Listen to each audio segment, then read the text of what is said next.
The ceasefire is holding. There have been some violations, but generally speaking, it can be said that it is holding at this time.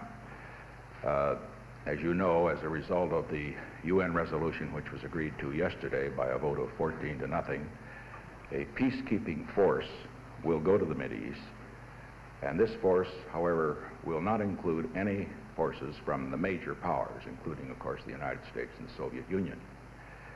The question, however, has arisen as to whether observers from major powers could go to the Mideast.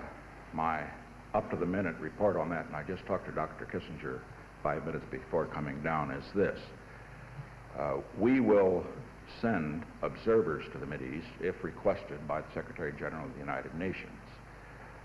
And we have reason to expect that we will receive such a request.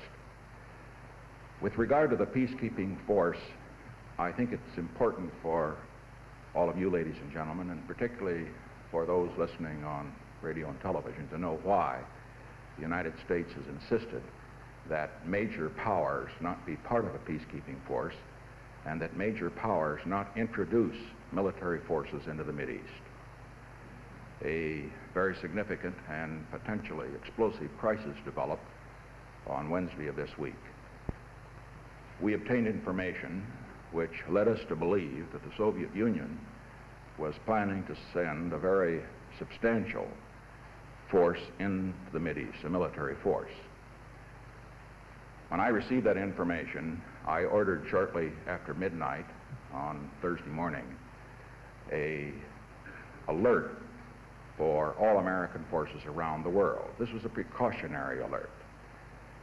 The purpose of that was to indicate to the Soviet Union that we could not accept any unilateral move on their part to move military forces into the Mideast.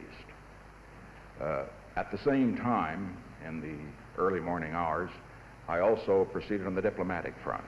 In a message to Mr. Brezhnev, an urgent message, I indicated to him our reasoning, and I urged that we not proceed along that course, and that instead that we join in the United Nations in supporting a resolution which would exclude any major powers from participating in a peacekeeping force.